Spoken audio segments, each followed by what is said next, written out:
Suaranya kedengeran? Dengar?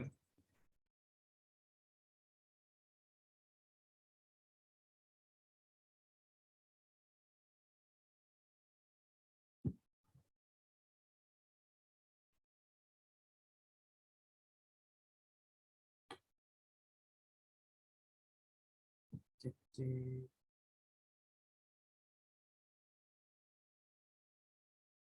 Suara saya kedengeran kan?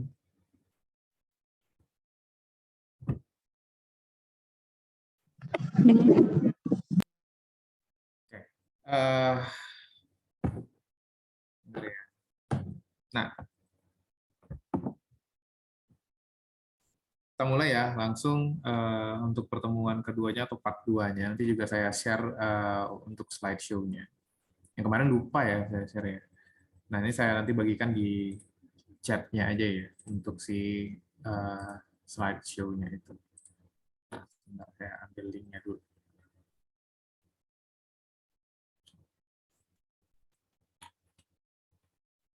Nah, kita lanjut aja karena waktu kita juga terbatas cuma 1,5 jam dan hari ini materinya lumayan padat lah ya dibandingkan yang kemarin. Nah, di sini teman-teman sudah mulai bisa bersiap ya untuk buka Figma-nya. Nanti kita bahas juga sedikit tentang Figma di pertemuan hari ini. Nah, jadi kita juga coba mengenali dan tahu persis sebenarnya apa yang harus kita buat. Nah, untuk di part 2 ini. Terus kita mesti tahu juga membedakan mana bagian yang mesti kita kerjakan, mana bagian yang developer yang kerjakan. Nah, jadi langsung aja, ini saya share-nya link-nya. Link-nya bakalan update terus ya, nanti sampai di part 3 dan terakhir sampai di part 5. Nah, ini oke, saya sudah paste-kan.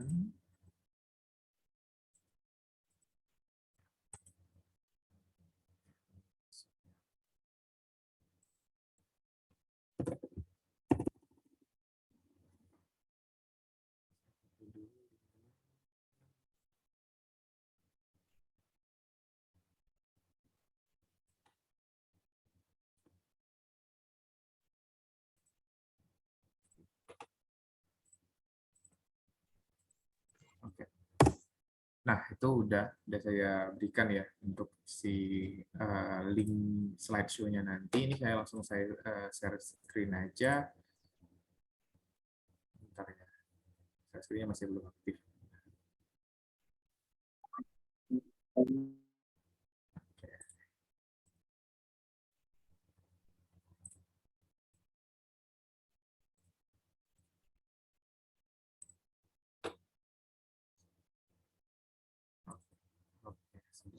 Nah, oke, kita back ya di part 2-nya nih. Nah, jadi di part 2-nya nih teman-teman bisa lihat ya apa aja yang bakalan kita bahas. Itu ada UI UX phase-nya, terus ada juga desain prosesnya. Kemudian ada sketch dan basic Figma-nya. Nanti kita pakai Figma ya. Jadi teman-teman tuh udah mulai bersiap, masuk aja nanti buka Figma-nya atau buka web browser-nya. Nah, jadi kita bisa langsung pakai si Figma-nya ya untuk buat sederhananya nanti untuk buat user flow sederhana lah atau ide sederhananya dari Figma dulu. Nah, sebenarnya pakai kanvas ya atau yang kertas coretan, tapi kayaknya langsung aja ke Figma supaya mempersingkat waktu kita jadi lebih terarah nanti tujuan desainnya. Nah, di part 2 ini itu yang kita bahas. Ini saya lebarkan dulu slide-nya. Oke, nah kembali lagi kita. Nah, di part 2 ini kita bahas. Nah, pertama teman-teman semua mesti paham dulu bagian mana yang mesti kita kerjain, bagian mana yang bukan tanggung jawab kita, gitu kan.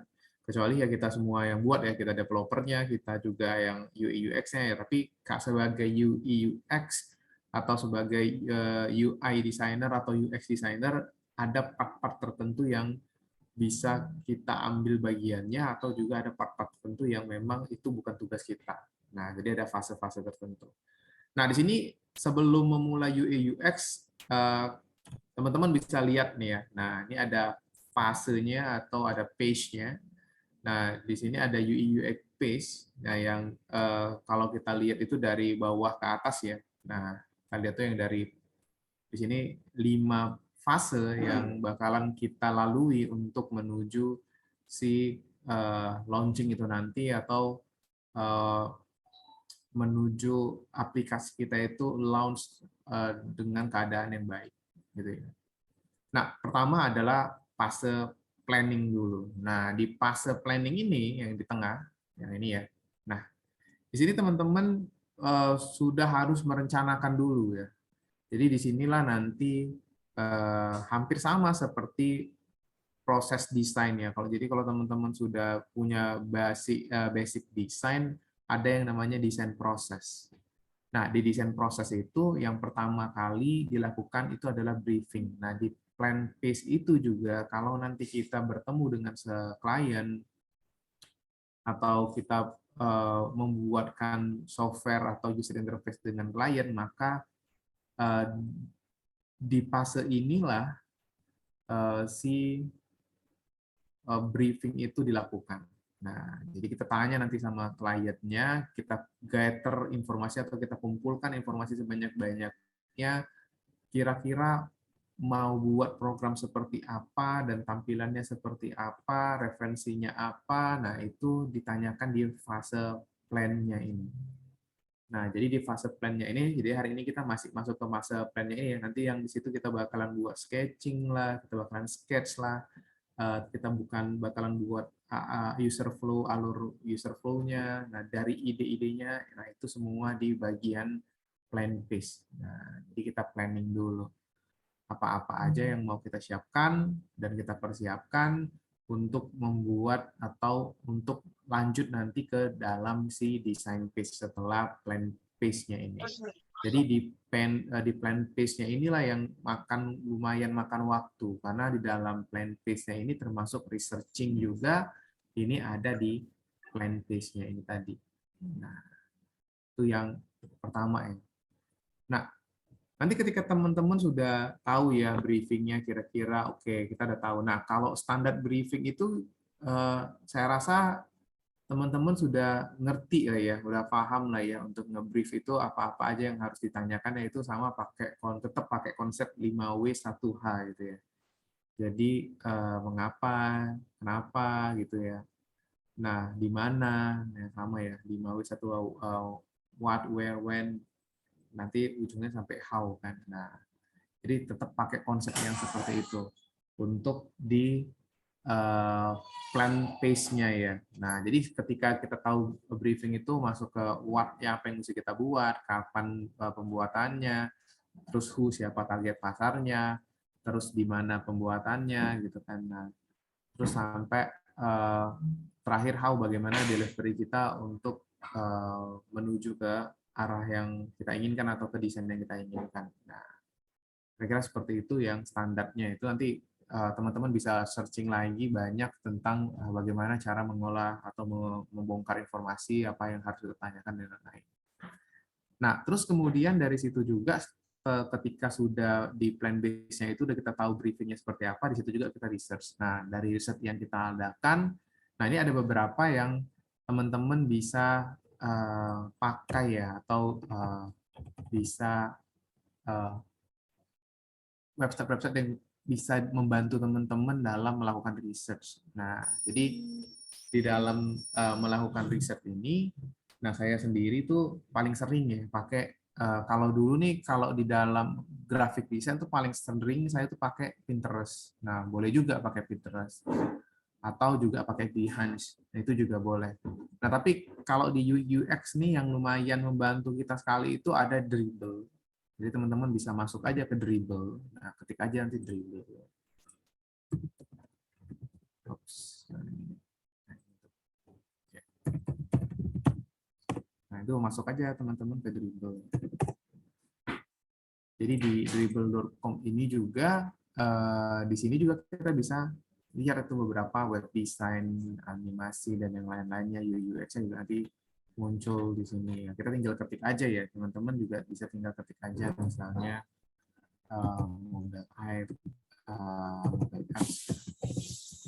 Nanti bakal muncul beberapa mobile apps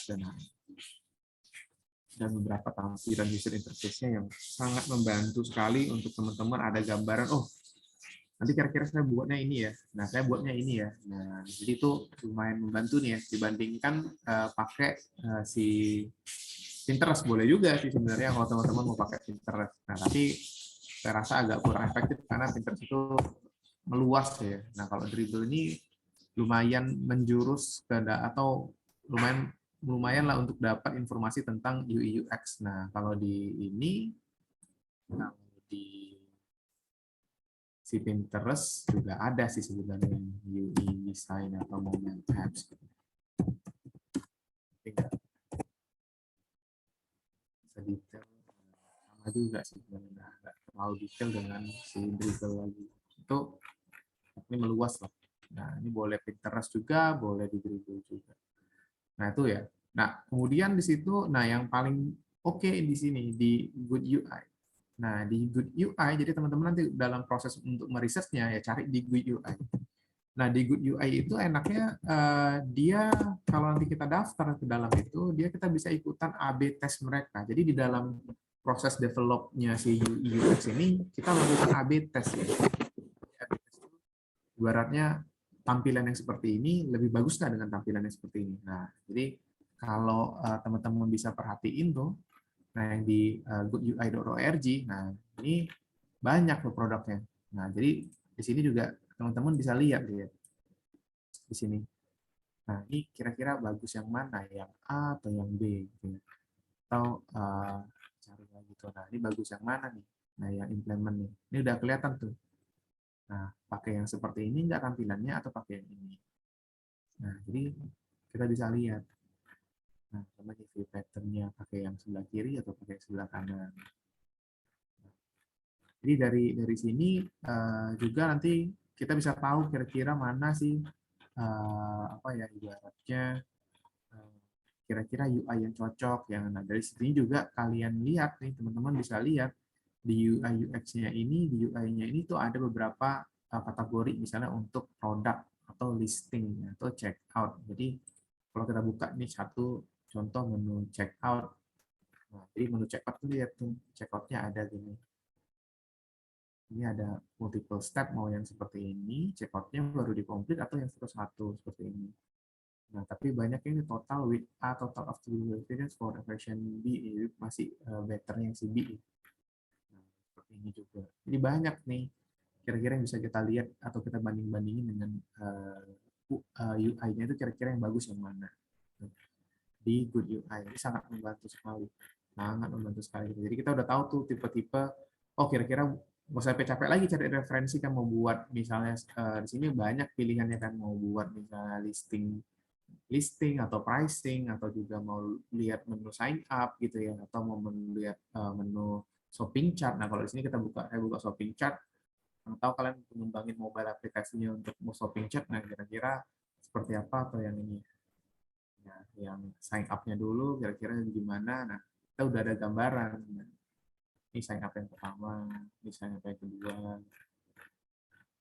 Jadi ada gambaran ya untuk beberapa yang seperti ini mau sign up yang seperti ini atau yang ini. Seperti ini atau yang ini. Jadi udah ada gambaran nanti. Nah, yang produknya mau seperti ini, ada tulisan free shipping di atasnya atau yang ini doang. Yang tulisan free shipping. Nah, banyak deh. Nanti di Good UI juga lumayan membantu. Terus kemudian masuk ke award. Nah, ini juga. Nah, award ini juga sangat menarik dan sangat bagus sekali, tapi dia nggak terfokus hanya terhadap mobile phone ya. Nah, dia kayaknya lebih fokus kepada si desain web. Nah, atau web user interface-nya kebanyakan ke web ya. Nah, jadi di sini juga teman-teman bisa lihat tuh kira-kira nanti di nominenya ini, saya ambilin nominenya ini kira-kira mana yang bagus di UX-nya, UI-nya. Kira-kira yang mana yang bagus nih. Kita bisa view nomina. Nah, dari sini nanti kita lihat tuh beberapa UI yang bisa kita lihat. Nah, contohnya kayak ini. Tapi lebih kebanyakan dia ke website. Dari itu ada mobile element juga. Nah, ini versi websitenya, ini versi mobile-nya. Nah, kalau mau lihat mobile-nya silakan. Ini kita klik, nah kira-kira mobile-nya.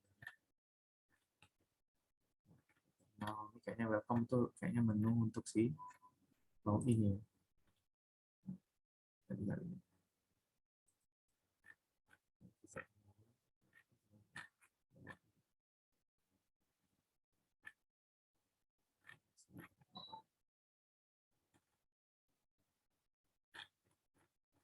Belum mau geser, kayaknya cuma satu aja ya. Ini geser dulu, ini cuma satu. Jadi kita ambil sampel satu lagi.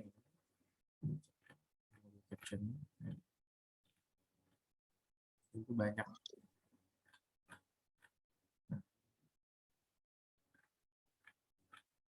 Yang related ada yang di dalam. Nah, jadi dari sini di award ini juga lumayan ya. Jadi di award ini ya yang menang-menang ini memang realnya penghargaan terhadap UI yang terbaik ya. Nah, ada kira-kira bulan ini mana UI yang terbaik, ada nominalnya berapa ya, kamu bisa milih gitu. Banyak ya di awards. Nah, terus kemudian dari awards itu ada si Behance. Nah, Behance sudah sama-sama kita tahu, mungkin bagi orang-orang yang desainer, ya Behance sudah tahu ini salah satu platform yang dibuat untuk dari si Google ya, sorry, dari Adobe ya. Nah, darinya Adobe, jadi Adobe ini buat Behance itu untuk jadi portfolio bagi orang-orang pengguna Photoshop atau Adobe Illustrator yang subscribe ya. Nah, itu ada. Jadi tinggal buat aja misalnya mobile application atau mobile apps, tinggal cari aja teman-teman, bisa langsung cari, bisa langsung cari inspirasi. Nanti bakalan banyak tuh beberapa inspirasi. Nah, tuh untuk di mobile apps-nya. Ini kayak contoh close up untuk mock-up-nya. Nah, seperti ini. Jadi minimal nanti kita ada gambaran. Terus ini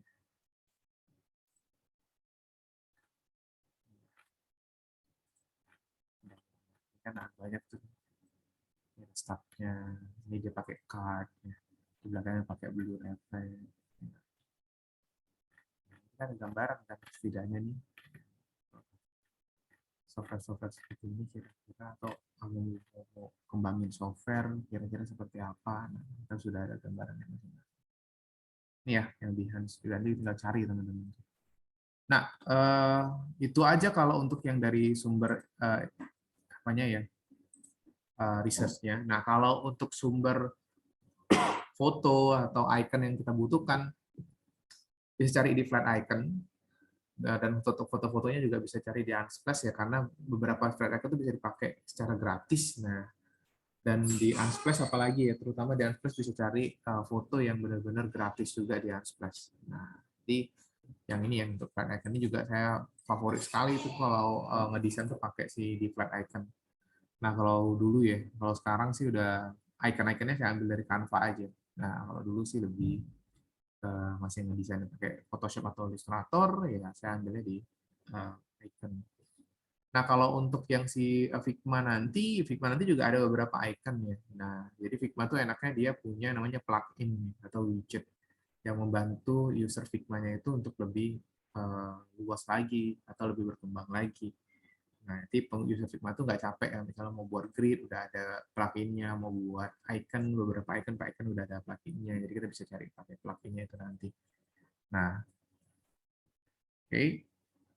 Nah, paling itu aja ya untuk research-nya. Nah, jadi ketika kita sudah tadi masuk ke briefing, desain prosesnya, kemudian ke research, nah dari research itu tadi barulah kita mulai sketching atau mulai men-sketsa ya. Nah, jadi kita buat dulu pertama dalam tahapan proses men-sketsa yang kita punya itu pertama adalah tahap ide dulu. Jadi ide kira-kira bisa kalian buat ya. Kalau bagi teman-teman yang lebih suka pakai HP ya silakan. Mau pakai digital boleh. Tapi teman-teman yang suka pakai pulpen dan kertas itu lebih bagus lagi nanti. Nah, lebih enak ya, jadi motoriknya juga terasa kan. Nah, yang di sini di idenya dulu, ide kasar dulu. Nah, kira-kira seperti ini. Nah, dari ide kasar yang kita buat nanti, kita masuk ke wireframe ya. Jadi wireframe itu ya ibaratnya ide yang kasar itu kita aplikasikan atau kita upgrade ke wireframe. Nanti dari wireframe itu nanti kita bisa buat alur dari apa ketika kita menekan tombol ini apa yang terjadi. Nah, itu masuk di wireframe.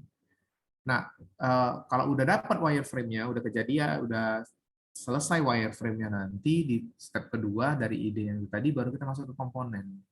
Baru kita finishing benar-benar finishing benar-benar oh ini ada ikonnya. Nah, seperti itu. Masuk ke komponen-komponen apa yang pengen kita buat nanti dari yang si wireframe ini kira-kira.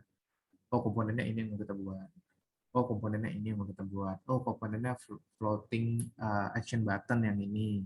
Oh, komponennya yang ini nih, yang action button aja. Ini ada containment misalnya. Terus kemudian, oh ini masukin text inputnya. Nah, dari wireframe yang kasar tadi itu, udah tahu alurnya, baru kita masuk ke komponen. Nah, itu dasar dari sketchingnya. Nah, sketchingnya bisa pakai aplikasi apa aja. Jadi kalau teman-teman punya buku dan pulpen ya bisa pakai di situ. Atau teman-teman mau pakai Canva, silakan pakai Inkscape juga silakan gitu ya. Yang penting gampang kalian itu untuk sketching ya. Nah, kira-kira sih seperti itu untuk si sketchingnya. Nah, terus untuk komponennya apa aja sih nanti? Nah, jadi ketika nanti kita udah mulai men-sketching dari ide-ide yang udah ada, nanti saya masukin ke Figma juga, jadi kita bisa mulai sketching pelan-pelan. Dari ide sketchingnya itu tadi yang udah ada, nanti kita masuk ke wireframe-nya, kita tahu dulu alurnya, misalnya kita buka, kita klik ini, dia tampilannya gimana, kita klik ini tampilannya gimana, tuh ada bakalan kelihatan. Nah, di sini kalau dalam teknik men-sketching itu jangan lupa dikasih catatan ya. Nah, jadi misalnya contoh kalau nanti dalam proses sketching-nya kalian misalnya seperti ini ya, saya pakai Canva aja. Nah, di sini di Canva tuh udah saya pakai whiteboard. Ada sketsa, ada drawing ya. Nanti dalam pembentukan sketsanya itu misalnya kalian mau buat apa nih? Drawing aja. Contoh nih. Nah, contoh kita mau buat tuh welcome screen ya. Ini sketsa kasarnya dulu. Nah, jadi welcome screen yang kita mau buat tuh kira-kira gimana?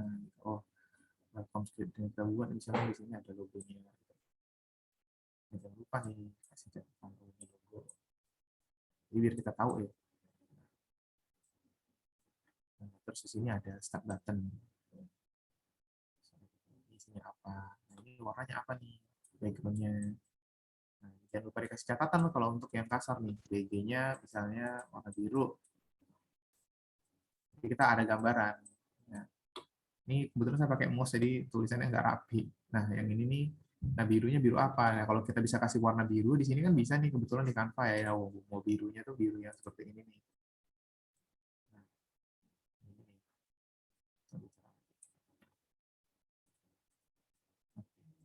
Nah, mau masih birunya gini. Oh, gini ya. Nah, background-nya maunya tuh biru seperti ini. Nah, ini mau birunya seperti apa nih? Nah, ini tombol, nah ini button. Nah, jadi kita sketsa dasarnya seperti itu ya. Oh, ini button.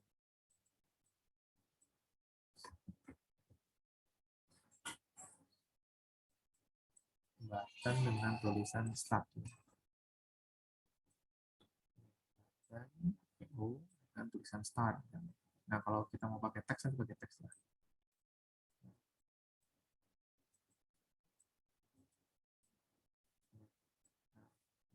Nah, ini background-nya apakah flat, atau ada gambar tertentu, dan yang lain-lain nanti kan kalian atur. Misalnya. Nah, di sini bisa buat, oh ini ada border. Mesti kasih border nih.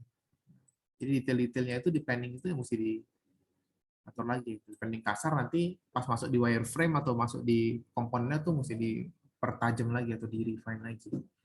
Jadi kira-kira seperti itu nih kalau misalnya kita mau atur dulu atau mau sketsa dasar dulu ya. Nah, di sketsa dasar itu nanti masuk ke wireframe yang lebih kelihatan rapi gitu ya. Nah, dan alurnya udah kelihatan, terus terakhir kita masuk ke komponen. Kita buat komponen-komponen dari yang tadi itu. Nah, baru nanti kita tinggal desain masuk ke dalam tahapan desain phase-nya, desain fasenya atau desain phase-nya. Dari situ kita mulai ngedesain. Nah, dari situ nanti kita masuk ke developer dan yang lain-lain. Nah, jadi balik lagi yang seperti tadi saya bilang, nah sebelum kita memulai yang ini nih, nah kita mesti tahu dulu area mana ya kira-kira yang menjadi tuntutan seorang UI designer atau UX designer. Nah, kalau di sini area yang si UI designer itu areanya yang ini, teman-teman. Teman-teman tuh area kita tuh cuma di sini aja, nggak usah.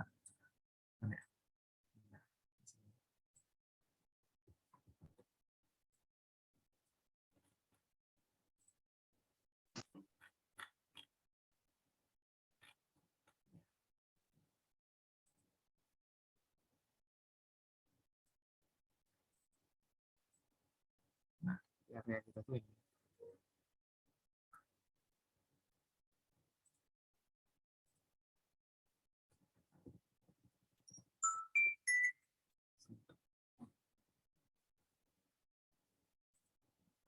Nah, ini area. Nah, inilah area bagi si user atau UI designer atau UX designer ya, teman-teman. Nah, jadi area ini nih yang kita perhatikan tuh ada di bagian plan page, ya kita bertanggung jawab untuk nge-planning ya bentuk visual dari sebuah aplikasi itu. Nah, kemudian setelah plan page-nya selesai tadi, udah kita tahu komponen-komponen apa yang mau dibuat, dan kita udah mulai merancang, baru kita masuk ke desain page-nya. Nah, di dalam fase desainnya ini kita mulai ngedesain ya, berapa ukurannya, standar yang kita pakai layout atau pakai aturan layout kolom dan grid atau enggak gitu. Terus ukuran screen-nya berapa aja, kita masuk ke platform apa aja, apakah ke iOS atau ke Android, ya macam-macam ya. Nah, jadi kalau kayak iOS sama Android ya beda bentuk screen-nya. Nah, apakah kita pakai additive atau fluid grid kah, atau kita cuma pakai yang static grid. Nah, itu nanti diatur di bagian planning-nya. Nah, setelah planningnya selesai, udah dapat gambaran dari tadi yang sketsa yang kita coret-coret, baru kita masuk ke dalam si desain page-nya. Nah, ketika desain page-nya tadi udah masuk, udah selesai ya desainnya ini, nah baru kita ke developer page atau development page. Jadi yang developer ini ya kita ke developernya ya, kita mau tunjukin, kira-kira nih tampilannya seperti ini nih, bisa nggak developer buat? Nah, kira-kira tampilannya mau ini, buttonnya mau gini dan gini-gini. Nah, jadi wujud nyatanya ketika seorang desainer UI UX itu menyerahkan ini ya, hasil desainnya tuh ke developer page-nya atau ke development page-nya. Jadi ke fase development-nya itu nanti itulah yang bekerja sama antara desainer UI UX dengan si programmer atau si developer. Nah, jangan semuanya kalian kerjain sendiri, kecuali memang nggak ada sumber daya manusianya lagi ya, cuman kalian aja yang mau struggle, misalnya kalian mau buat startup sendiri, belajar sendiri, buat logo sendiri, nah itu ya kalian bisa seperti itu juga. Nah, tapi kalau di dalam dunia dunia realnya adalah ya developer di bagian development phase ini adalah kerja bagi seorang programmer. Nah, sampai nanti di launching ya. Nah, launching juga bagian dari kerja dari seorang programmer. Ya, programmer mesti apa ya istilahnya ya, bertanggung jawab atas program yang sudah dibuat. Nah, program yang sudah dibuat itu ya berdasarkan si ini desain di bagian desain phase itu tadi. Kalau desain phase-nya seperti ini, nanti si desainer si programmernya ada wajib untuk membuat itu. Nah, dari sinilah harus muncul komunikasi antara si UI designer atau UX designer dengan si programmernya. Jadi jangan sampai nanti kalian di dunia kerjaan tuh berantem tuh gitu. Ya, rugi sendiri lah ya. Nah, begitu juga nanti launching ya, launching udah tadi. Nah, jadi sebelum program itu benar-benar dipasarin tuh kadang-kadang di bagian launching ini dan di bagian post test ini ya. Nah, di post test dan launching ini versi Versa ini bisa dibalik-balik. Nah, untuk launching software-nya ini ya kita mesti handle dulu, terutama untuk kebagian yang coding, apakah ada bugs, ada error dan lain-lain. Nah, setelah ini selesai di launching, baru kita masuk ke sebenarnya post paint dulu ya, atau sorry post launch dulu. Nah, jadi post launch itu sebelum di launching ini, nah ini harus posisinya di sini. Nah, ya, revisi sedikit. Nah, tapi kenapa saya taruh di bawah supaya tadi bisa saya ini. Ini istilahnya versi-versi saya. Ini aja saya copy. Ini bisa dibalik. Nah, dia adalah si post.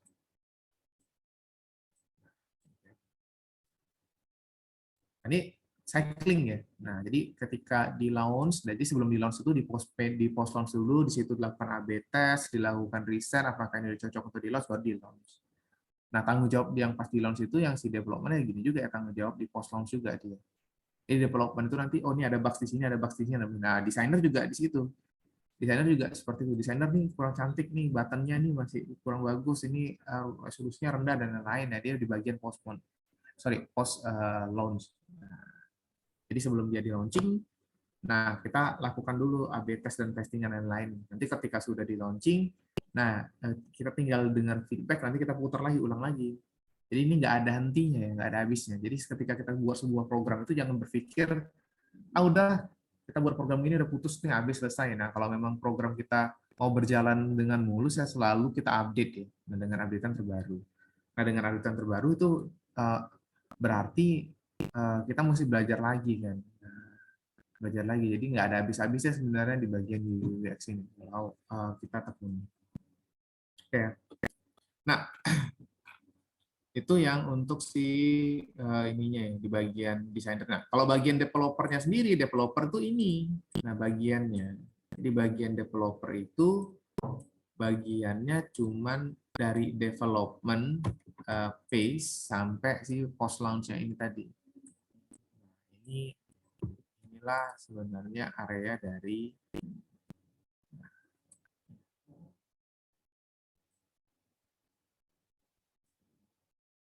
jika ini ya. Nah ini area bagi developer. Nah, kita jangan campur-campuri lagi nih. Nah jadi developer mintanya ini ya biarkan aja mereka kerjain. Jadi kita jangan istilahnya nimbrung lah ya masuk ke dalam itu yang kita atur-atur ya enggak. Kita laksanakan tugas kita adalah planning untuk si user interface-nya, terus kemudian buat user interface-nya, setelah user interface-nya selesai kasihkan ke developer. Nah, nanti di developer yang ngerjain, nah sebelum launching developer biasanya tes dulu dan lainnya, nah, setelah tes itu baru kita launching. Lihat feedback-nya. Kalau feedback-nya udah keluar, kita ulangin lagi hal yang sama. Plan lagi, desain ulang lagi, masuk ke developer di launching atau di post launch dulu, lihat dulu bugs-nya atau enggak, keluarin lagi. Kalau ada respon lagi, ya gitu lagi terus. Makanya nggak ada habisnya sih sebenarnya. Nah, apalagi untuk aplikasi-aplikasi yang everlasting lah ya, yang susah untuk dihilangkan. Ya.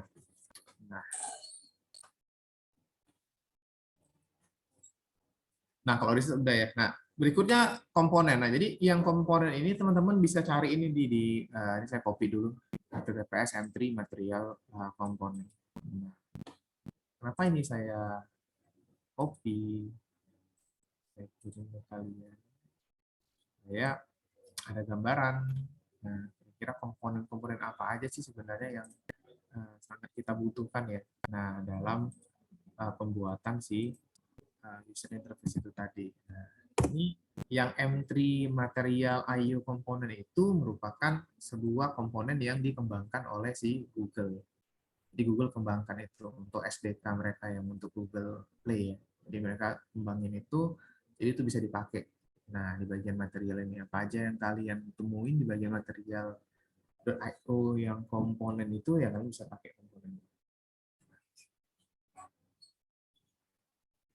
Nah, ini sekarang bisa langsung buka sih sebenarnya. Jadi biar ada gambaran.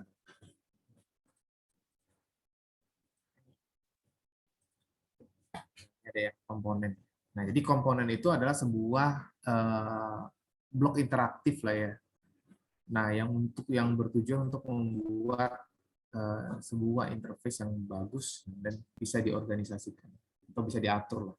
komponen. Jadi komponen itu sifatnya itu ya kayak bidak catur yang kita bisa main-mainin. Nah, atau juga komponen itu ya kayak stiker yang bisa kita tempel di sini, kita kasih tulisan play, kita tempel di sana, kita kasih tulisan stop dan lain-lain. Nah, jadi komponen itu ke arah situ, lebih ke arah per item-itemnya. Nanti komponen itu juga kita bagi-bagi ya menjadi 5 bagian besar. Nah, kalau kalian lihat di ininya, di slide show-nya, di antara komponen yang kita punya tadi itu dibagi jadi 5 bagian besar. Jadi komponen itu sebenarnya adalah sebuah blok interaktif yang dapat membuat antarmuka bagi penggunanya, yang dapat dikategorikan dengan berdasarkan tujuannya seperti ini. Nah, ini nanti kalian ketik ya. Nah, untuk cari itu apa-apa aja sih yang di dalamnya. Nah, pertama ada action atau tindakan, ada containment, yang kedua kayak ini ya, namanya containment itu kayak menjaga ya. Nah, atau menaruhkan sesuatu ke situ. Nah, terus ada navigasi, navigation, ada selection dan text. Nah, kalau action ini, dilakukan atau dibuat komponen ini dibuat untuk mengakhiri atau melakukan perintah. Misalnya contoh kalau kalian pakai Gojek atau Grab, di bawahnya tuh ada place order. Nah, itu fungsi dari tombol action ini nanti. Nah, untuk actionnya masih banyak ya. Nah, kalau containment itu lebih ke arah ini ya, namanya containment ya, kayak container. Nah, container itu kayak wadahnya kita naruhin buttonnya di mana, kita taruhin ininya di mana, itu sih containment. Terus kemudian ada navigasi. Nah, navigasi ini ditujukan untuk lebih mudah kita bernavigasi nanti. Nah, kalau orang-orang baru pertama kali pakai UI kita, ya mesti ya, walaupun UI kita apa ya istilahnya ya, kurang begitu bagus. Nah, mungkin bingung lihat UI kita di gimana ya, kita bisa buat navigasinya. Nah, navigasi ke sini dulu, nanti ada bubble speech-nya ke sini dulu, kita buat navigasi. Nah, kemudian ada di selection. Nah, ini juga yang paling sering juga nih. Selection tuh macam-macam ya, kayak ada checkbox centang-centang, ada power button gitu ya. Nah, ya. Terus kemudian macam-macam ya kalau untuk di selection, ada tombol biasa. Itu ya yang ke. Nah, kemudian yang terakhir, yang kelima, ada teks. Nah, teks itu adalah tempat untuk memasukkan teks ke dalam si aplikasi mobile kita tadi. Nah, jadi ini aja yang kita otak-atik nih nanti. Application, containment, sama si aplikasi selection dan teks. Nah, ini terus yang kita bakal gali terus. Oh, ini software-nya salah, ambil foto kedua, buat lagi, ambil foto ketiga, buat lagi.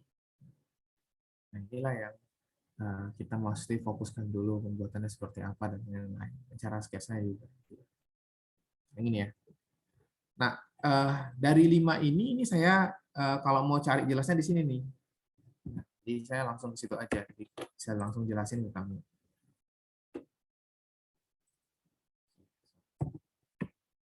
Nah, di situ ada material entry material.io.component. Saya masukin.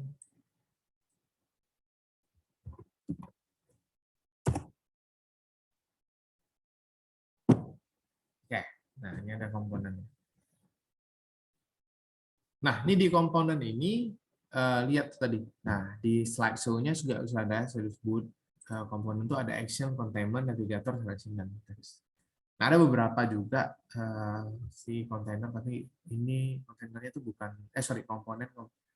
komponennya belum jadi core ya, atau menjadi yang utama. Nah, ini langsung aja. Ini saya kasih tunjuk dulu ya, yang disebut komponen itu apa. Nah, yang pertama itu, komponen yang pertama itu adalah si tombol action, atau action dikategorikan dalam action, baik itu di tombol dan lain. Nah, jadi action itu adalah membantu penggunanya untuk mendapatkan sesuatu di dalam si aplikasi. Nah, misalnya dia mau belanja, ya tinggal tekan buy, berarti dengan otomatis si software menyimpan datanya, kemudian datanya itu disampaikan ke si penjual toko agar bisa dikirimkan. Misalnya seperti itu. Kalau buy now atau tekan place order, seperti itu ya action yang ada nih.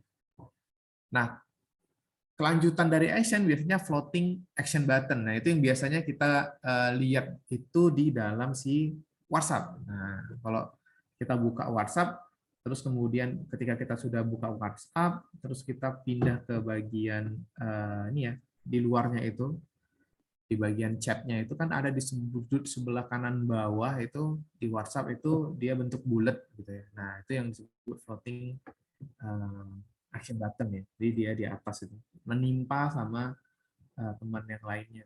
Jadi yang paling bawah itu kan list nama kita ya. Nah, yang paling bawah itu list nama kita, di atasnya itu baru masuk si action, si floating action button itu tadi. Nah, jadi kalau kita tekan, kebetulan kalau di WhatsApp, kalau kalian bisa lihat WhatsApp, kan begitu kita tekan itu ada tanda ini ya, kayak orang message gitu ya, kayak orang ngomong gitu. Nah, itu begitu kita tekan, kita langsung menuju ke pemilihan si orang yang bakalan kita kirim pesan, nah, baru kita bisa pesan. Ya. Untuk yang si action atau floating action button atau FAB ya. Nah, kemudian ada icon button. Nah, ini icon-icon yang sangat berguna juga nih kalau misalnya kita bingung tuh. Nanti ya kalau nanti kalian udah bisa buat si user interface-nya ya, ini kalau kalian hilangkan aja si icon button-nya ini ya susah jadinya. Jadi orang tuh bingung ya, icon button ini mau tanda bintang gimana, mau tanda shape gimana gitu ya.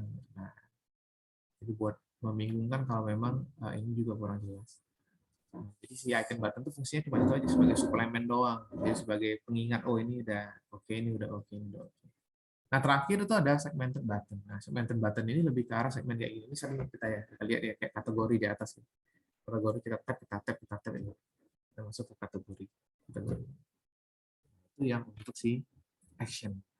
Nah, kemudian ada yang namanya containment. Ini saya skip yang communication. Nah, ada namanya containment. Nah, containment ini adalah tempat ya. Jadi tempat wadahnya si tombol-tombol yang kita inginkan itu masuk ke dalamnya, atau teks. Nah, jadi ini containment. Jadi ada bottom sheet yang di bawah itu. Nah, di HP sekarang udah banyak tuh ya bottom sheet. Nah, kemudian ada card. Nah, ada kartu. Jadi tinggal di kartu itu isinya berupa informasi dan lain. Nah, jadi itu jadi containment. Nah, terus ada dialog. Nah, phone ringtone. Nah, jadi mungkin kalau ada yang tanya, apa sih phone ringtone-mu kan gitu ya. Kalau misalnya yang sini yang dialog nih. Jadi kita buat phone ringtone, tanda tanya pasti kamu saya tanya apa sih ini. Nah, kemudian di situ ada divider. Divider tuh bisa misahin ya. Jadi kalau kita mau bisa misahin, jadi nggak jadi satu kesatuan ya, kita bisa kasih divider. Nah, berikutnya ada si list. List. Nah, list itu nih. Nah, jadwal apa? Daftar isi. Nah, bahasanya ada list, daftar isi. Kemudian terakhir ada side sheet. Side sheet itu kayak tampilan menu di sana. Oke. Nah, itu yang si containment. Nah, berikutnya yang ketiga ini adalah navigasi. Nah, ini navigasi yang sering kita temui ya, teman-teman ya. Nah, ini kayak aplikasi bottom bar. Nah, ini juga ada navigation bar. Yang ini yang biasanya news atau home atau yang di tengah-tengah itu, apalagi biasanya di tengah-tengah tuh home gitu ya. Nah, itu ada news, ada macam-macam. Di sini kita buat nanti navigasi barnya, kira-kira apa aja sih yang perlu kita isi navigasi barnya. Kita pentingkan itu juga. Nah, di situ juga ada navigation drawer. Nah, kenapa drawer? Nah, karena begitu kita tekan, dia keluar dari sudut sebelah kiri atau sudut sebelah kanan. Nah, jadi ada navigasinya begitu kita tap, nah drawernya langsung kelihatan. Ya, sama kayak inilah ya. Nah, ini contoh ya. Kayak ini kan nih. Nah, ini kan beratnya ini list ya. Nah, ini list ke bawah. Nah, tapi kan nggak, di sini kan saya nggak butuh tekan listnya. Di sini saya tinggal lepas aja nih, saya sentuh gini aja listnya langsung keluar. Nah, ini nanti sangat berhubungan ya. Nah, efisiensi yang untuk list tadi, sorry. Nah, yang untuk navigation drawer ya, sorry. Nah, yang untuk navigation drawer itu kan kira-kira seperti ini. Dia, nah kayak di Canva itu navigation drawer. Ya, kalau kita buka, nah ini. Ini kalau saya klik situ, nah ini navigation drawer, ada navigasi di sebelah kiri. Yang begitu kita buka dia ada list aplikasinya lagi. Nah, itu navigation drawer. Nah, tadi yang list nih, jadi ke bawah ke list. Nah, kemudian mana lagi tadi? Nah, ini navigation ya. Terus navigation rail, nah ini yang kecil, yang seperti ini nih, yang bersih sekali seperti Canva yang kita lihat nih. Nah, gini nih. Nah, ini navigation rail sih. Begitu kita buka nih, muncul drawing-nya, drawer-nya. Seperti menu navigasi. Nah, ini ya, yang sering kita lihat. Nah, dari sini juga ada search, menu search ada ya. Nah, terus ada tab juga. Nah, ini juga sama menu tab yang di atas ini sering juga kita lihat aplikasinya. Jadi user interface-nya juga kita lihat untuk video. Biasanya di galeri kita udah kelihatan ya. Galeri untuk yang video aja, untuk yang foto aja, atau yang musik aja kelihatan. Nah, terus itu bawah tuh ada save atau ada top up bar-nya tuh yang paling atas. Nah, begini. Nah, di atas itu. Nah, itu kalau nggak salah yang paling sering di Google Drive ya pakai ada top up bar. Nah, itu untuk yang navigasi.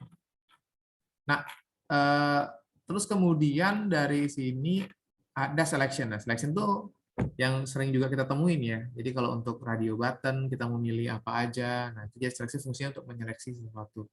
Nah, kalau yang chip itu lebih ke arah filter ya. Jadi kita klik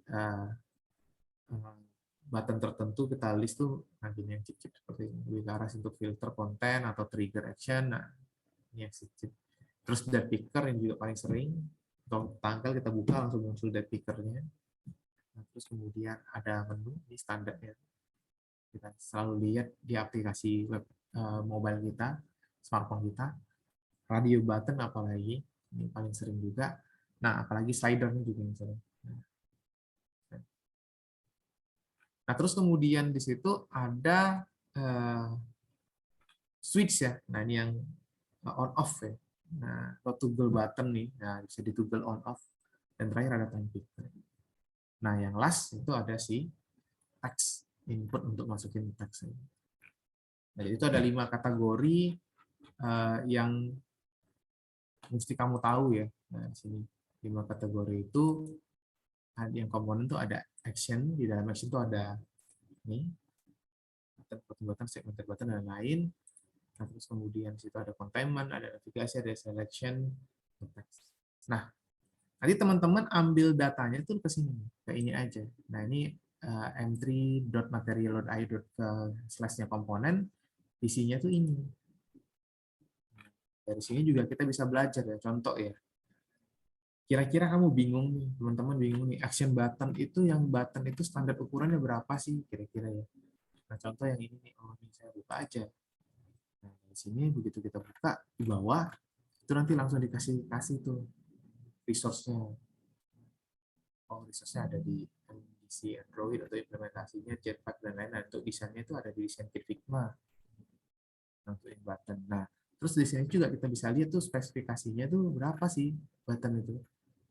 Nah, isinya apa aja sih? Ada kontainer, ada label teksnya nomor 1, kontainer nomor 1, ada label teksnya nomor 2, terus ada iconnya nih kalau pakai icon.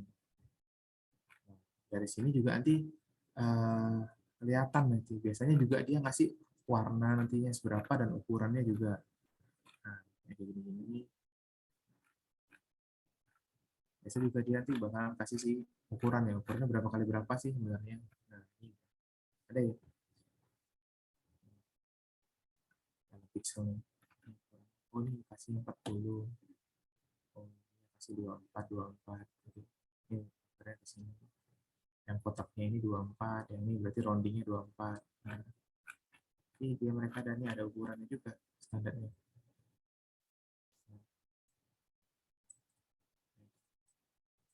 Nah, kalau di dalam sistemnya ini mereka pakai dips ya. Jadi bukan pakai pixel, dia pakai dips. Nah, kita bahas juga secara teknikal. Ya, kalau pixel memang satuannya. Kalau yang dips itu ibaratnya dia fluid ya. Jadi ibaratnya kalau nanti kamu kasih ukurannya di potretnya segitu, misalnya begitu kamu landscape, dia bakal ngikutin ukuran landscape. Nah, makanya kenapa di sini dalam spesifikasinya dia ngasih DP. Ini DIPS.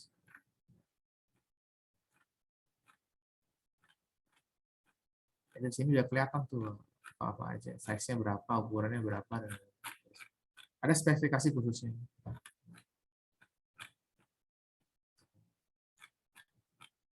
Oke ya. Nah, jadi tinggal dicari aja nanti teman-teman di M3 tadi tuh yang komponen. Jadi kalau untuk tahu speknya dan lain-lain, si M3-nya ini biar bisa tahu speknya, guideline-nya seperti apa, berapa ukuran yang mesti standar kita buat. Nah ini berapa, atau yang kayak ini contoh yang nah ini aja nih, sorry, si page yang nggak ada yang termasuk dalam kategori lagi si communication yang ini, yang page. Nah ini berapa sih ukuran sih? Nah, ini berapa sih ukurannya? Ini berapa sih ukurannya? Nah, di sini kita bisa lihat speknya tuh. Nah, jadi ada small page, ada large page, container, ada large page aja. Nah, di sini nanti kita tahu tuh kira-kira ukurannya berapa dip kali berapa dip. Size-nya 6 dip. Nah, kontainernya 16 dp atau 16 dip. Gitu. Warna yang dipakai apa aja. Nah, layoutnya seperti ini. Nah, pasti nih. Kira-kira seperti itu tuh. Nah, jadi teman-teman tinggal ambil tadi dari sini. Jadi pasti buka tuh banyak sekali nanti. Nanti kalau begitu masuk ke Figma-nya, ada juga ya. Jadi teman-teman begitu di komponen ini misalnya, nanti dia bisa di Figma-nya juga dia punya. Nah, jadi kayak punya saya nih contoh ya.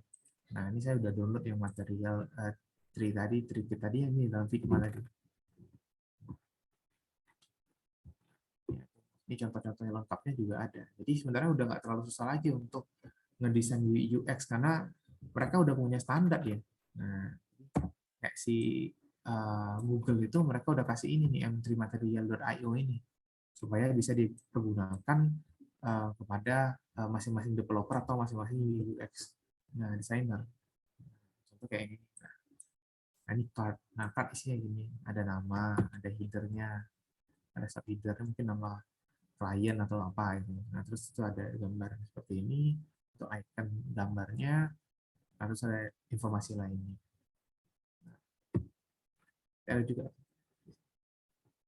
Oke. Nah, sampai di step ini, kira-kira dari teman-teman ada yang mau bertanya? Tidak. Dari step ini ya. Teman-teman kira-kira ada yang mau bertanya? Nah, sampai di setelah komponennya ini selesai, apa-apa aja komponennya, teman-teman bisa lihat ya nanti ya komponennya apa-apa aja. Kira-kira ada yang mau ditanyakan? Sampai di komponen.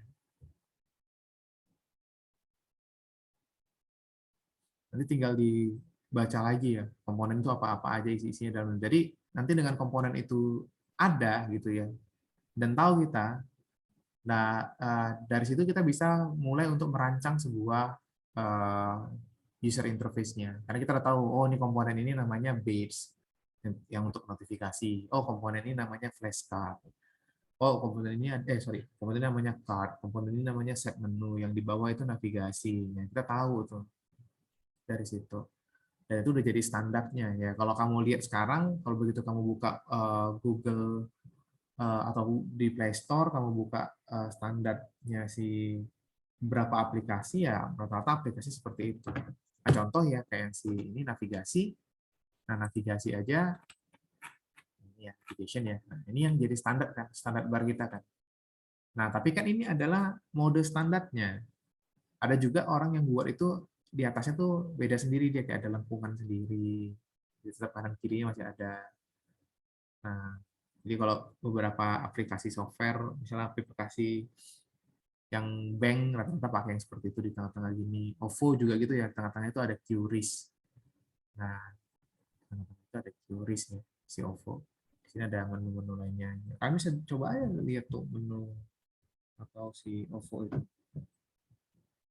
Kalau kalian buka OVO. Kalian bisa lihat tuh langsung dan praktekin. Begitu kalian lihat OVO, nah menu tengahnya itu navigation bar itu berbeda stylenya. Nah, di tengahnya itu ada tombol QRIS. Ini tulis kayak UI.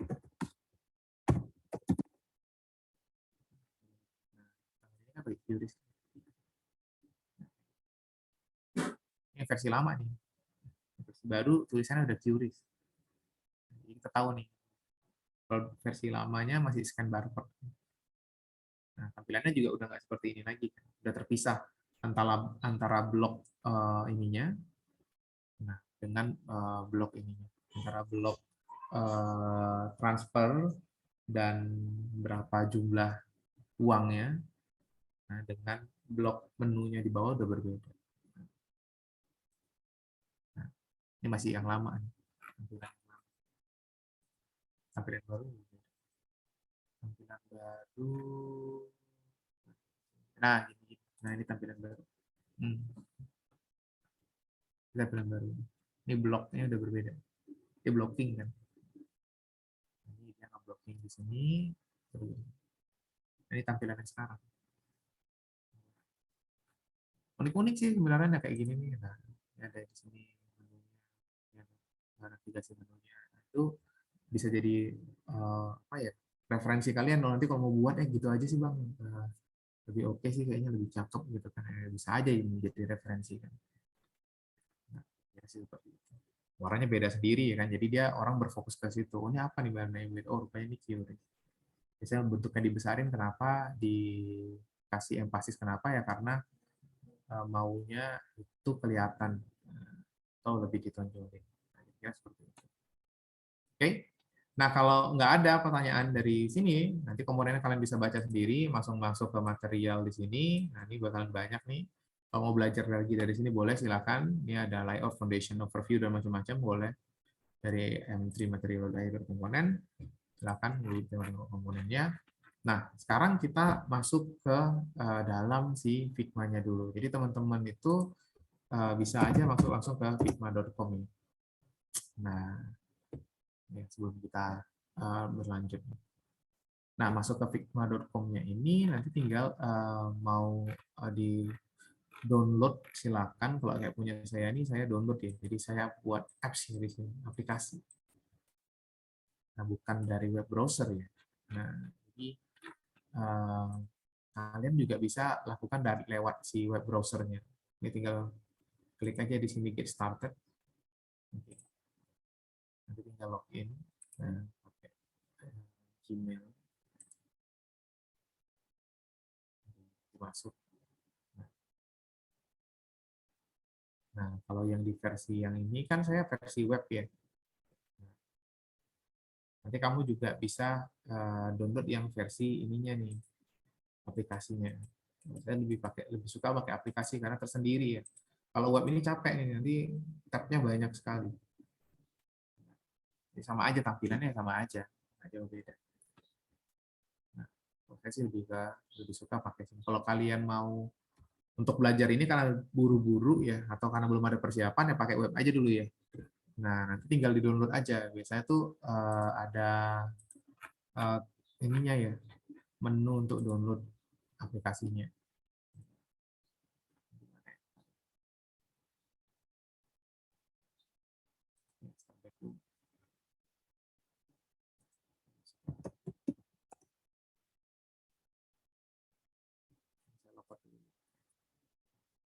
Kalian bisa download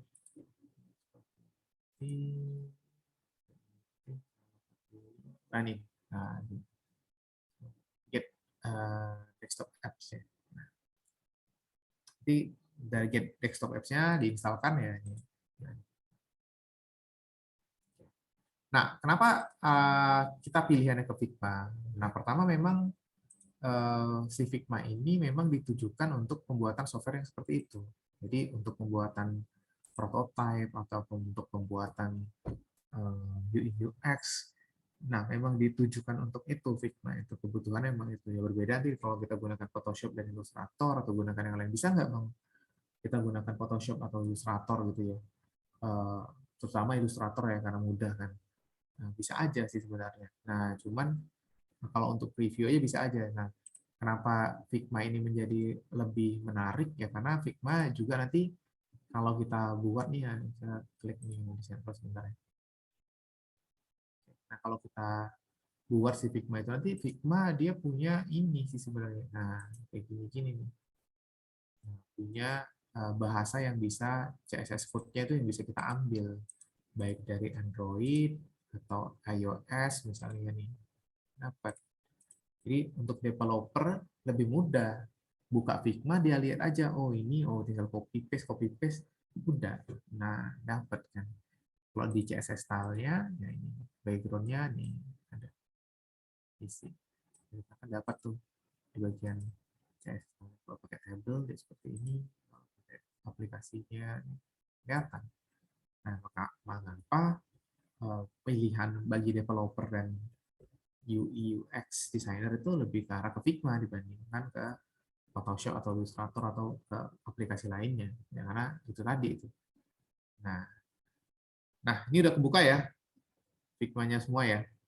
Nah, biar saya coba nanti kita masuk untuk sketsa dasar dulu.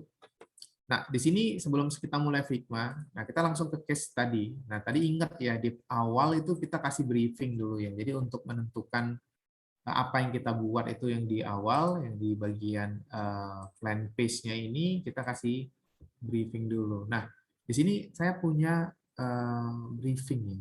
Jadi kebetulan ini project yang lagi ongoing.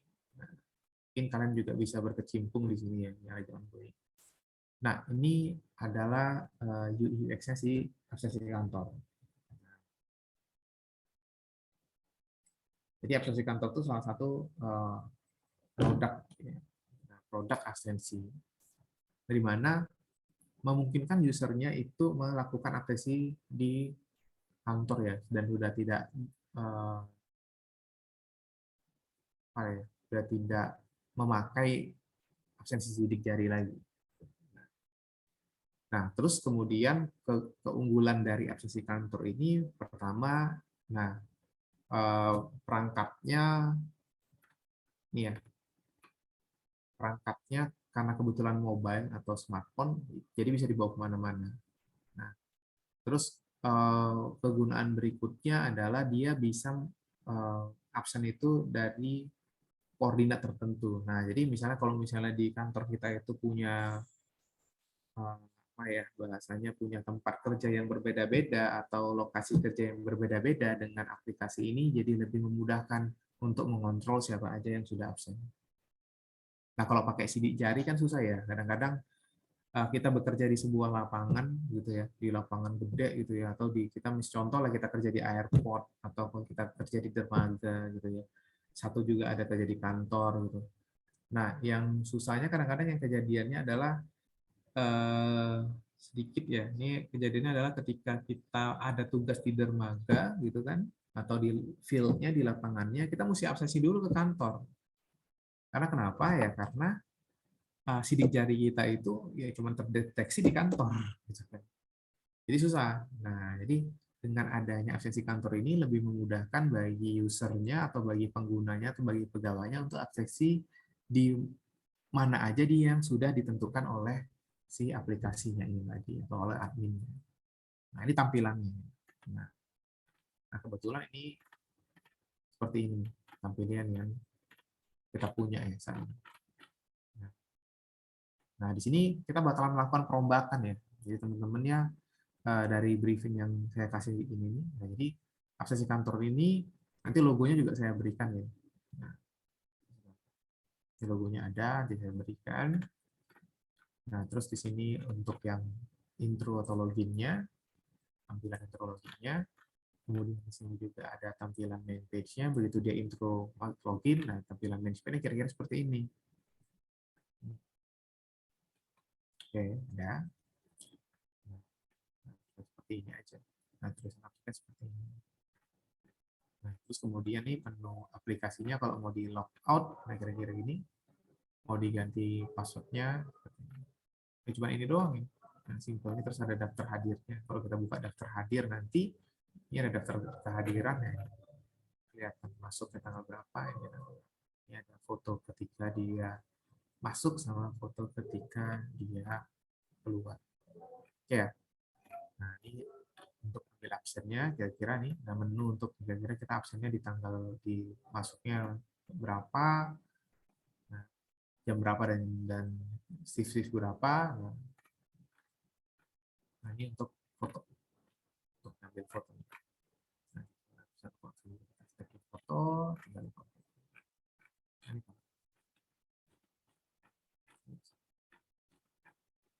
Oke ya, ada gambaran ya.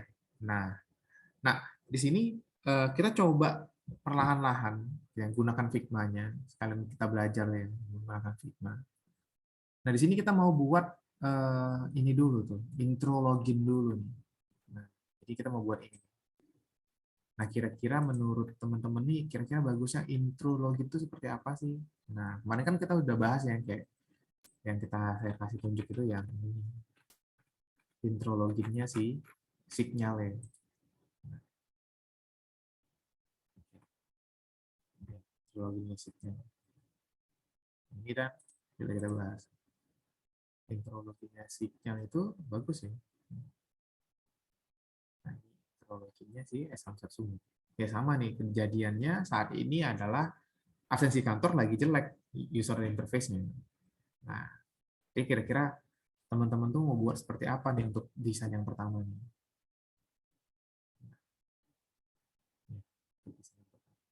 Oke, nah di sini saya balik lagi ke bawah ya. Nah, jadi sebelum kita mulai mendesain itu, nah ada baiknya kita tahu dulu yang namanya si user flow. Jadi sebelum kita mulai sketching ya, sketch dulu. Oh ini letaknya di sini aja. Nah terus ada menu ininya, ada menu ininya. Nah kita sketching dulu tuh. Sebelum kita sketching dulu, nah kita mesti tahu dulu tuh user flow dulu dalam pembentukan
Nah, sorry ini keputus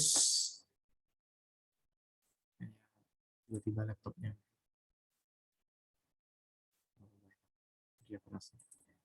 Nah, balik lagi kita ke tadi ya. Nah, oke.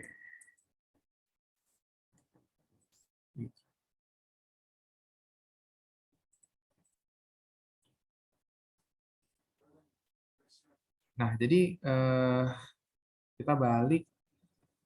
Jadi sebelum kita mulai ngedesain itu, kita mesti tahu dulu user flow-nya itu. Jadi itu jadi patokan kita nanti dalam mendesain. Nah, jadi kayak teman-teman nanti kalau mulai ngedesain, patokannya apa sih? Nah, ngedesain itu nanti eh, kita bisa tahu hasil desain itu bagus atau enggak gitu ya. Kan mesti ada standar atau patokannya ya. Nah, kalau saya sih pakainya sih user flow. Jadi eh, kita bisa nilai itu nanti dari usernya, dari sisi mata usernya nanti apa yang dilakukan oleh user, apa yang harus dilakukan oleh si ini ya, UI atau UX designer. Nah, jadi user flow itu kira-kira gambarannya seperti ini. Nah, kelihatan ya? Nah, user flow itu kira-kira gini. Nah, ini user flow untuk register for product. Jadi yang pertama muncul screen-nya ini. Ya, ini hampir sama seperti storyboard ya. Storyboard kalau kalian belajar di animasi, animasi gerakan pertama ini animasi yang sama seperti itu, hampir mirip. Lebih kalau di sini bahasanya adalah user flow. Nah, pertama tampilannya seperti ini. Nah, berarti ini tombol apa yang di sini, ini tombol apa. Misalnya. Baru ketika kita tekan tombol yang ini nih, atau yang gini aja, tiba-tiba muncul nih tombol 2 ini. Nih, ya login ya, registernya nih. Begitu kita ketik register, nanti muncul nih tampilan. Ini user social loginnya. Nah, kemudian begitu kita login, nah kita baru masuk akses ke produknya. Keren. Nah, itu sama tuh seperti kalau coba kalian perhatikan nih begitu saya masuk ke Canva ya. Nah, ini ya. Nah, ini kita nggak bicara web mobile-nya ya. Nanti kita masuk ke web mobile-nya. Nah, ini kita bicara tentang user interface standarnya dulu. Nah, jadi kalau di Canva itu, nah ini user interface standar Canva tuh gini nih. Nah, awalnya ya. Nah, ini yang pertama nih. Ini user interface-nya nih yang pertama. Nah, kalau kalian buka di HP, ya di HP ya cuma tuh logo Canva di awalnya, gitu ya. Nah, bentar ya, bisa nggak ya kira-kira saya connect? Harusnya sih bisa.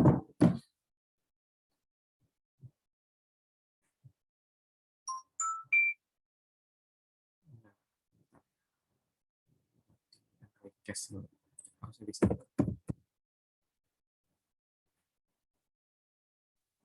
Biar ada gambaran. Kalian juga biar ada gambaran. Oke, saya di private.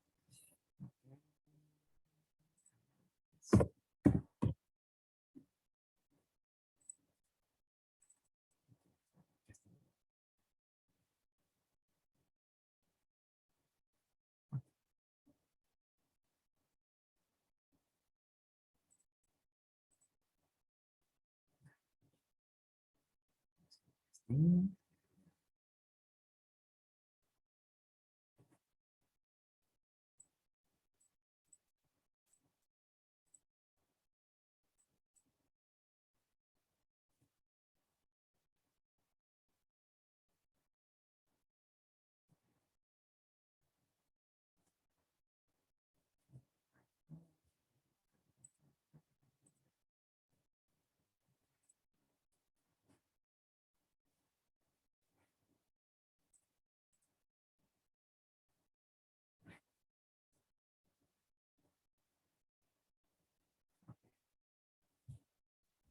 Nah, nah di sini nanti bakal kelihatan ya.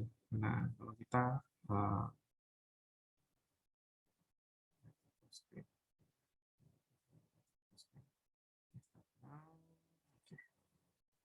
nah, teman-teman kelihatan kan? Nah, kalau saya buka Canva, nah seperti ini. Nah, ini kan logo di awal itu, welcome script-nya. Nah, kalau misalnya saya log out nih, Canva-nya,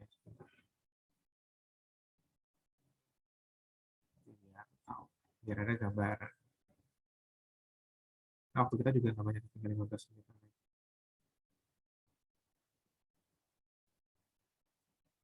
Oke.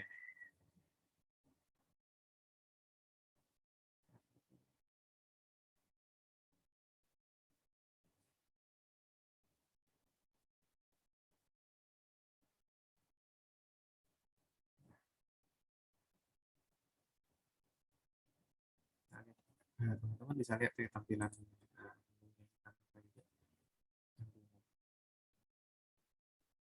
saya masih loading ya agak lambat ya.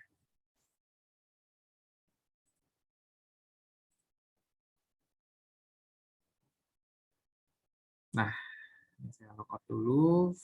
Saya tahu.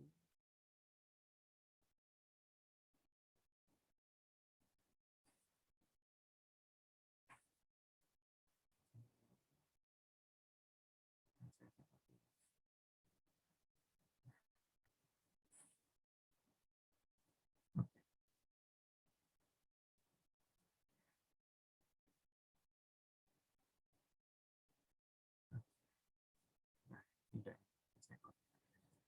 Nah, lihat. Nah, begitu ini yang saya bilang tadi user flow tadi itu. Begitu saya tekan Canva, nah kita tekan Canva. Nah, ini Canva bakal masuk ke sini. Nah, dan dia bakalan nanti masuk ke ini nih. Nah, di sini kenapa dia ngeblank? Di sini nggak kelihatan ya. Nah, kalau nanti kalian buka Canva kalian, gitu ya. Kenapa dia ngeblank? Di sini nggak tahu nih ada sistemnya. Mereka nggak bisa lihat ini. Ini nggak bisa ke-record sama si Aircast. Nah, ini isinya itu tadi itu loginnya tuh Canva welcome back, tinggal continue pakai apa. Nah, ini nanti tinggal kalian pilih. Nah, kebetulan di sini nggak kelihatan nih. Ini bisa saya buat nih, cuman kelihatan tuh, nah screen di awalnya aja. Nah setelah screen masuknya itu nggak kelihatan. Nah ini salah satu bentuk security mereka ya. Jadi tinggal continue with Google gini juga nih nggak bakalan kelihatan nih. Nah nanti baru muncul kan. Nah, nah, jadi tinggal tadi suruh menunya, baru kita tinggal pilih. Nah kan itu welcome screen-nya ya. Eh, Welcome screen atau login register loginnya kan seperti itu tuh ya. Nah, teman-teman kan udah ada gambaran kan. Nah, yang kita mau buat nanti di Figma ini yang saat ini, walaupun ya nggak terlalu terkejar ya, tapi nggak apa-apa. Nah, di sini tadi kan kita udah dapat briefing dari saya bahwasannya, nah ini kira-kira intronya seperti ini. Kita bakalan rombak habis-habisan si UI UX ini bebas ya. Kalian punya kreativitas untuk merombak sebagus mungkin. Nah, ini yang jadi barang contoh kita nih, atau contoh kasus atau studi case kita saat ini adalah untuk buat UI UX sanksi absensi kantor. Nah, kita udah tahu nih, yang pertama tuh introloginya kira-kira mau kita buat seperti apa. Nah, untuk memudahkan kita membuat intro dan loginnya itu tadi, maka kita pakai si user flow-nya ini tadi. Seperti contoh yang saya terangin yang tadi. Nah, kalau welcome screen-nya seperti ini, apa aja yang kita siapkan, terus kemudian sosial logiknya apa aja, gitu ya. Nah, habis step ini masuk, dia masuk step mana, gitu ya. Terus kemudian dia baru bisa akses. Nah, sama seperti yang tadi nih. Nah, yang si saya yang tadi. Nah, itu Canva ini saya masuk ke dalam, nah, langsung dia bisa akses ke dalam kayak gini. Nah, ini hasil aksesnya tadi. Ya. Nah, terus gimana cara kita lihatnya? Nah, cara lihatnya gini. Ada di sini. Jadi kita mesti berpikir kita sebagai user dan kita juga mesti berpikir sebagai kita sebagai UI designer gitu kan. Jadi sebenarnya what the user see, okay, what the user do. Nah, terus kemudian apa yang mereka lihat dulu di awal itu dan apa yang mereka harus lakukan. Terus kemudian ada what they see next, apa yang mereka akan lihat selanjutnya dan apa yang harus mereka lakukan selanjutnya. Nah, di sini ini jadi fondasi dari user flow. Ya, jadi user flow itu adalah alur pengguna atau visualisasi ya, atau peta perjalanan dan step by step, kadang juga disebut dengan alur UX ya, atau flowchart. Nah, seperti itu. Ya, ini baru bahasanya dikatakan saya. Jadi dari sini dulu. Nah, jadi tugas teman-teman di sini, nah buka Canva-nya, buka Figma-nya, bisa pakai Canva ya. Buka Figma-nya.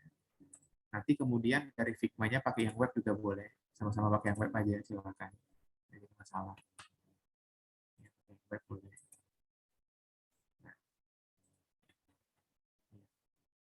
Nanti kalau pakai yang web, tinggal klik aja dia, New Design File, jangan whiteboard. Kalau FigJam ini di whiteboard, tempat brainstorming-nya. Kalau nanti kita klik aja New Design File di Canva ini. Sorry, si Figma ini, bisa pakai Canva.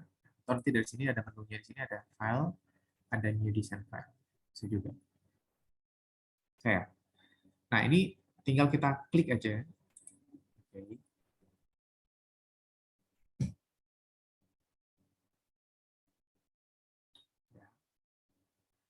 Nah, begitu kita klik ini nanti, nah kita bisa nanti ganti namanya dan lain-lainnya. Nah, tapi inilah tampilan awalnya begitu kita klik kita dihadapkan dengan seperti ini. Ini tampilan atau user interface-nya dari si Figma sendiri. Jadi di Figma sendiri di atas itu adalah tools dan menunya ya. Jadi menunya ada di logonya ini. Oke. Dan tools-nya juga ada di atas. Nah, ini berbeda dengan platform desain kebanyakan yang rata-rata toolsnya ada di sebelah kiri. Nah, ya bahkan Canva aja itu toolsnya di sebelah kiri. Figma di sebelah atas.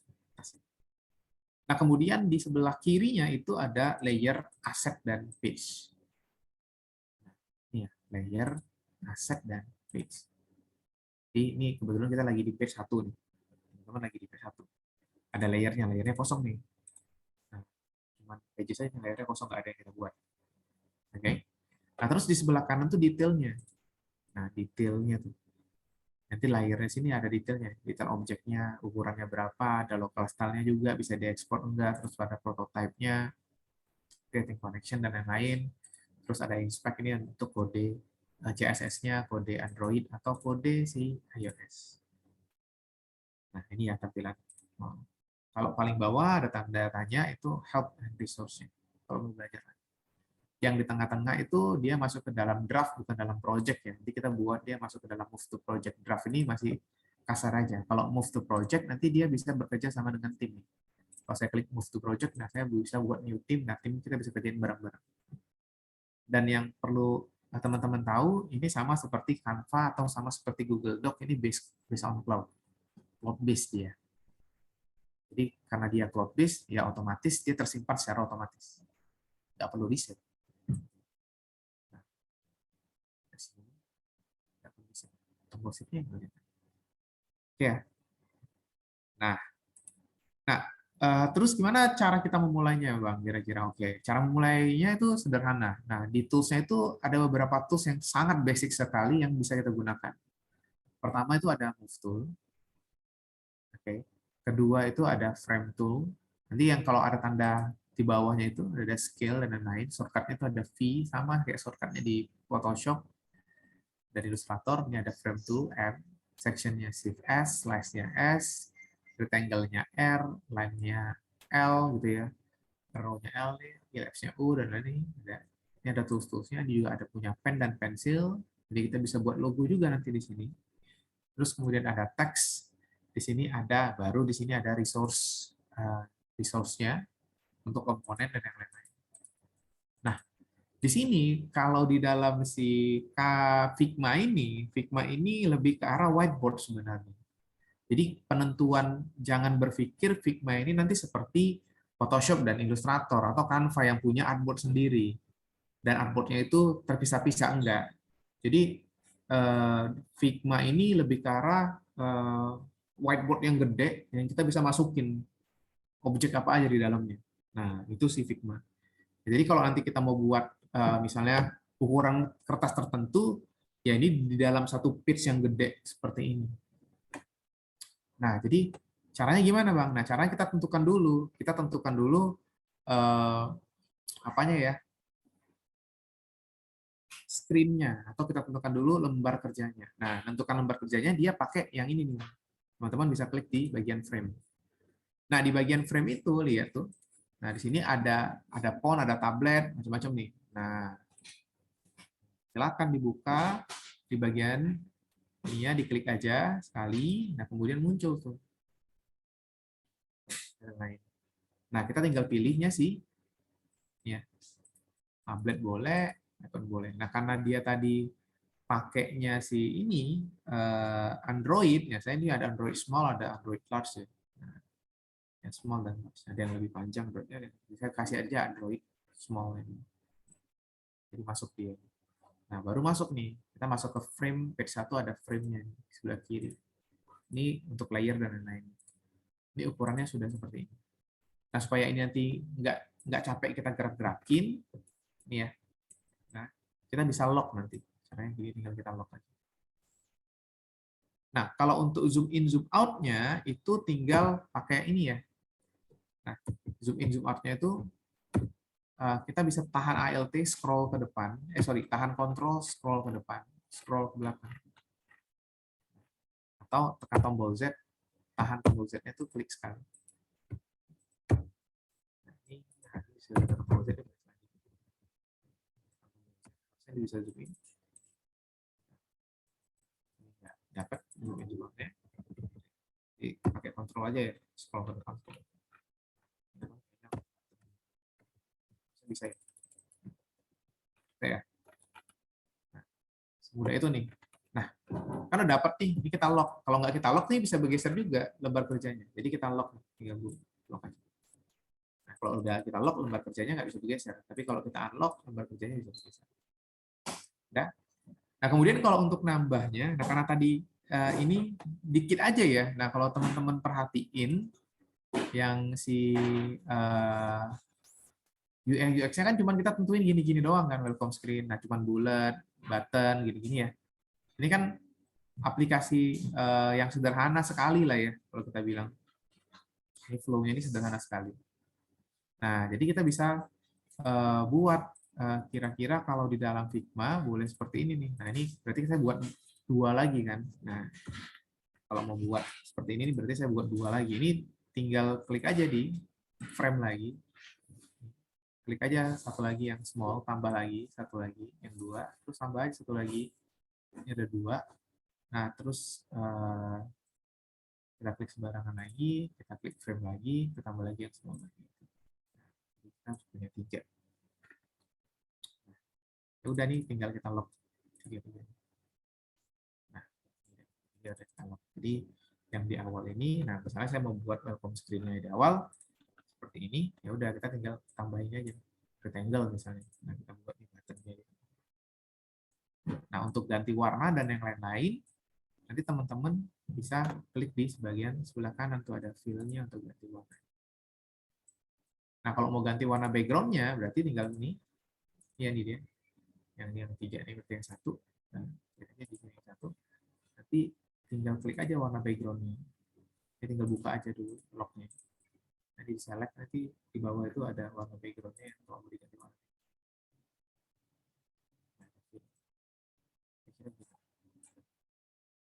Oke, ini sederhananya sih Figma-nya ya. Nah, kebetulan waktu kita terbatas udah 5:59, udah mau jam 6.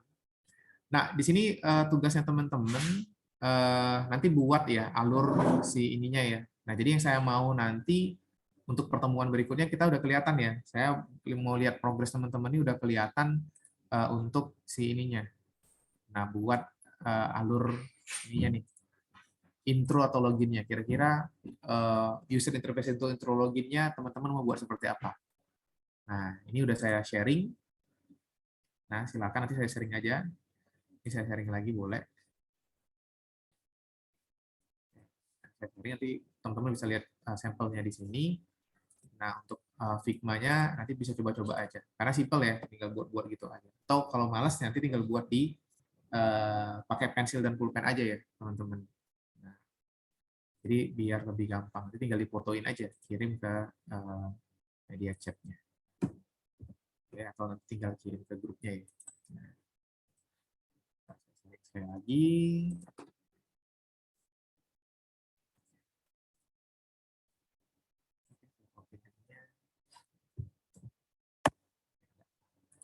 Nah, jadi untuk hari ini aja dulu.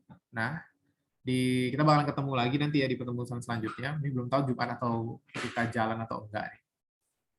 Nah, nanti kita kabarin lagi ke teman-teman ya. Nah, nanti di sini libur juga kan. Oke, saya tutup ya untuk pertemuan kedua atau part 2 ini. Teman-teman juga bisa pelajarin, bisa coba-coba masuk nanti